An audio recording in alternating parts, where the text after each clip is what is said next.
Class 11 का Newton's laws of motion, जिसके अंदर हम पढ़ेंगे कनेक्टेड मोशन ओवर अ पुले। ठीक है, तो इसके अंदर हम क्या करेंगे, पुले के ऊपर हमें सारी कंडीशन देखनी है। ठीक है, तो सबसे पहली चीज़ हमें करना क्या है, इसका फ्री बॉडी डायग्राम देखेंगे। सबसे पहली चीज़ हम क्या देखेंगे, इसका फ्री बॉडी डायग्राम देखेंगे। फिर उसके ऊपर एक्सेलरेशन क्या होता है, टेंशन क्या चीज़ है, और देखिए इस पूरी कहानी के अंदर जो पुले होगी वो मासलेस होगी और स्ट्रिंग जो होगा वो मासलेस होगा, क्योंकि वहाँ पर सेंटर ऑफ मास आ जाएगा अगर हम वो मासलेस पुले ले ओ मास को पुले का मास लेके चलते हैं तो। ठीक है, तो सबसे पहली चीज़ समझते हैं फ्री बॉडी डायग्राम क्या होता है।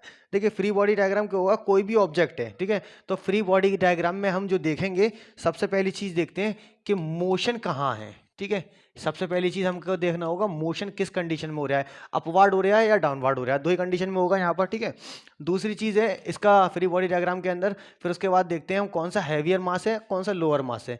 हैवियर मास की तरफ क्या होगा, ऑब्जेक्ट चला जाएगा यानी कि डाउन टू एक्सेलरेशन होगा, और लोअर मास पे क्या होगा, अपवर्ड एक्सेलरेशन होगा। ठीक है, उसके बाद में क्या होगा, देखिए टेंशन क्या होती है, अगर रस्सी सेम है यानी कि रोप सेम है तो टेंशन क्या होगी, सेम होगी। एक्सेलरेशन जितना अपवर्ड डायरेक्शन में आएगा उतना ही डाउनवर्ड डायरेक्शन में आएगा। ठीक है, तो सबसे पहली कंडीशन आती है हमारी ये वाली। ठीक है, देखिए इसमें क्या करा है कि एक पुले लिया गया है। ठीक है, एक पुले लिया गया है इस तरह से। ठीक, यानी कि ये एक हमारा पुले है। ठीक है, इसमें क्या है, दो तरह की रस्सियां यूज हुई हैं। ठीक है, एक तो सबसे पहली चीज ये वाली रस्सी और उसके बाद ये दो रस्सी। ठीक है, तो अगर यहाँ पर क्या है, रस्सियां डिफरेंट है तो टेंशन क्या होंगी, डिफरेंट हो जाएंगी, यानी कि इस पर अलग टेंशन आएगी इस पर अलग टेंशन आएगी।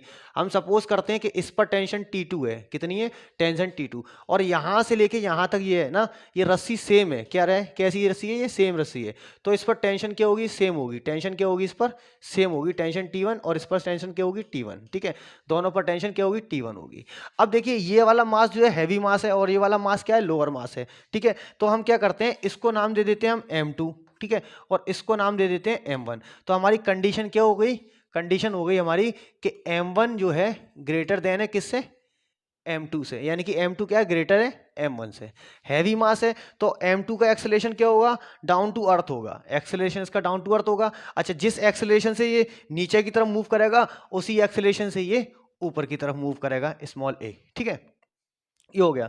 अब इसमें फ्री बॉडी डायग्राम बनाना है, तो देखिए यहाँ पर रस्सी पे टेंशन है और यहाँ पर रस्सी पे टेंशन है, तो यहाँ टेंशन दो हो गई, यानी कि हमें जो फ्री बॉडी डायग्राम बनाना है किसका बनाएंगे हम, तीन मासेस का बनाएंगे, यानी कि दो पुले का और एक एक पुले का और दो मास का। ठीक है, यानी कि हमें ये वाली सब क्या करना है, इसकी वो बनानी है फ्री बॉडी डायग्राम। ठीक है, तो हम सपोज करते हैं M1 मास के लिए फ्री बॉडी डायग्राम, किसके लिए, M1 मास के लिए फ्री बॉडी डायग्राम।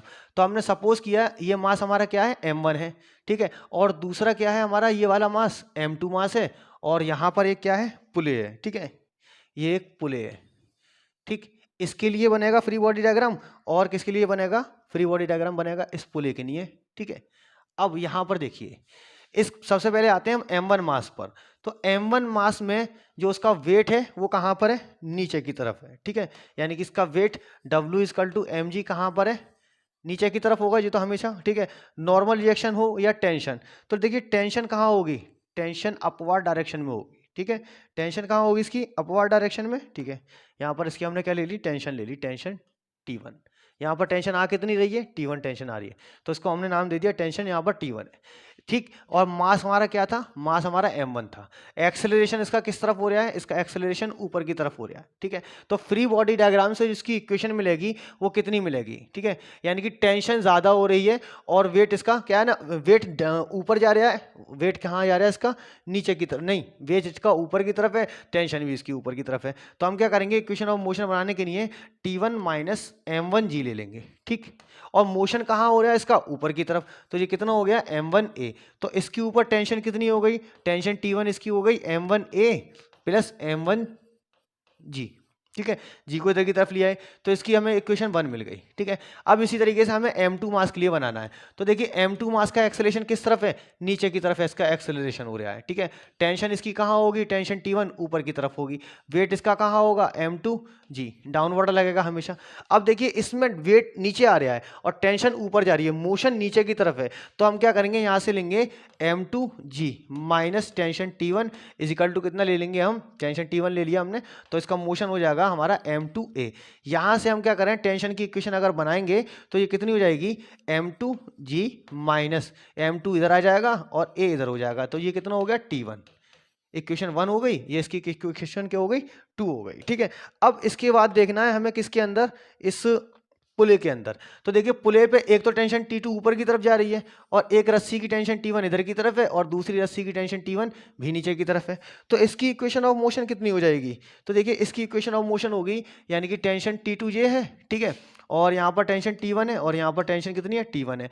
तो यहाँ पर T2 इक्वल टू हो जाएगा ट्वाइस T1। ठीक है, अब इन तीन इक्वेशन से हम क्या कर सकते हैं, इन तीन इक्वेशन से T1 T2 और एक्सेलरेशन की वैल्यू हमको फाइंड करनी है। किसकी फाइंड करनी है, tension T1 T2 and acceleration की वैल्यू। तो हम क्या करें, कंबाइन कर दें 1 एंड 2 को। जैसे ही हम 1 और 2 को कंबाइन करेंगे, ठीक है, टेंशन T1 और T2 को हम कंबाइन करेंगे, ठीक है, तो हमको क्या मिलेगा, देखिए T1 की वैल्यू के बराबर करनी है। तो यहां से हमको मिल जाएगा M1A, कितना मिलेगा हमको, M1A plus M1G plus M1G is equal to कितना मिल रहा है हमको, यहां से कहाँ गया, M1A प्लस M2G, और यहां से मिल रहा है M2G माइनस M2A। ठीक है, एक्सेलरेशन के टर्म को एक तरफ कर लें और एक्सेलरेशन ड्यू टू ग्रेविटी के टर्म को हम एक तरफ कर लेते हैं। तो इसको जब हम इधर की तरफ लेके जाएंगे तो ये कितना हो जाएगा, M1A प्लस M2A। यहां से क्या होगा, M2G माइनस M1G। तो इसकी जो हमारी एक्सेलरेशन की वैल्यू मिलेगी वो कितनी हो गई, एक्सेलरेशन हमारे यहाँ से कॉमन आ गया तो कितना हो गया, M1 plus M2 is equal to कितना हो जाता है, यहाँ से हो जाएगा हमारा M2 minus M1 into g. तो हमको एक्सेलरेशन की इक्वेशन क्या मिलेगी, एक्सेलरेशन की इक्वेशन मिल गई हमको M2 minus M1 upon M1 plus M2 into g. ठीक है, यानी कि ये हमारी किसकी वैल्यू आ गई, ये वैल्यू जो आई है हमारी इसकी वैल्यू आ गई। ठीक है, यानी कि एक्सेलरेशन की इक्वेशन आ गई हमारी। अब हमको क्या करना है, टेंशन T1 की फाइंड करनी है और टेंशन T2 फाइंड करना है, हमारा कितना होगा। तो हम यहाँ से टेंशन T1 फाइंड करेंगे तो किसी एक इक्वेशन के अंदर हम रख लेते हैं, इसके अंदर रख लेते हैं, सपोज कीजिए हमने, ठीक है, यानी कि टेंशन T1 इजिकल टू कितना हो गया, M1A, ए की वैल्यू हमने कितनी ले ली, M2 माइनस M1 इंटू जी अपॉन यहाँ पर कितना है, M1 प्लस M2, और यहाँ पर कितना हो गया, प्लस M1G। ठीक है, तो जैसे ही हम इसको कैंसिल आउट करेंगे तो हमारी जो टेंशन T1 की वैल्यू आ जाएगी वो होगी twice M1 M2 upon M1 plus M2 into g. तो ये हमारी टेंशन की वैल्यू आ गई, किसकी आ गई, टेंशन T1 की वैल्यू आ गई। ठीक है, अब हमें टेंशन T2 की वैल्यू फाइंड करनी है तो हम क्या करेंगे, इस वाली इक्वेशन में T2 की वैल्यू रख दें। तो टेंशन T2 हमारी कितनी हो जाएगी, ठीक, तो हमारी जो टेंशन T2 हो रही है, ठीक है, वो कितनी हो रही है, T2 is equal to twice T1, यानी कि T1 की वैल्यू कितनी है, ट्वाइस M1 M2 इंटू जी upon M1 plus M2 into बस कुछ नहीं, यानी कि T2 इजिकल टू कितना हो गया, T2 हो गया हमारा 4M1 M2 इंटू जी अपॉन M1 प्लस M2। ये हमारी इक्वेशन हो जाएगी। एक तो वैल्यू हो गई हमारी T1 की और दूसरी वैल्यू हमारी किसकी हो गई, टेंशन T2 की वैल्यू हो गई। ठीक है, ये हमारी टेंशन T1 T2 की वैल्यू आ गई। ठीक है, ये आ गया हमारी वैल्यू। ठीक, यानी कि एक हमारी टेंशन T1 की हो गई, एक टेंशन T2 की हो गई और दूसरी हमारी क्या हो गई, एक्सेलरेशन की। तो आइए इसके ऊपर न्यूमेरिकल देख लेते हैं। ठीक है, देखिए कह रहा है 2 masses of 5 kilogram and 10 kilogram are connected to a pulley, यानी कि एक कोई पुले है जिसके ऊपर कितना है, 5 किलोग्राम का मास लगा हुआ है, यानी कि यहाँ से हमको 5 किलोग्राम दिया हुआ है और एक दिया हुआ है 10 kilogram, are connected to a pulley as shown what will be the acceleration of the system. ठीक है, तो देखिए जिस एक्सेलरेशन से ये नीचे जाएगा उसी एक्सेलरेशन से ये ऊपर आएगा।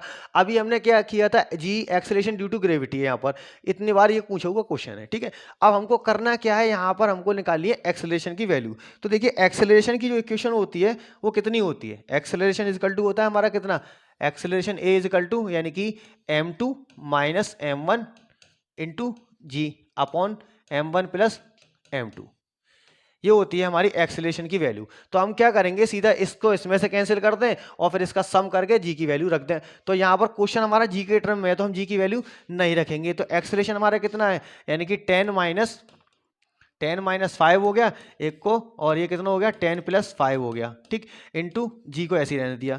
तो एक्सेलरेशन इक्वल टू कितना हो रहा है 10 में से 5 गया तो 5 बचेगा, और यहाँ पर कितना हो गया 15, 5 1 जा 5, 5 3 जा 15, और जी की वैल्यू जी आ गई। तो एक्सेलरेशन की वैल्यू हमें कितनी मिली GY3। तो आंसर हमारा क्या हो गया, आंसर हो गया हमारा सी, ठीक। चलिए नेक्स्ट क्वेश्चन देखते हैं, इसका क्या है। String passes over a frictionless pulley, ये जो पुले है वो फ्रिक्शनल लेस है, ठीक है।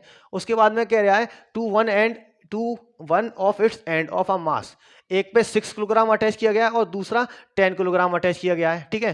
तो कह रहा है the tension in the thread will be, इस थ्रेड के अंदर टेंशन कितनी है वो हमको निकालनी है।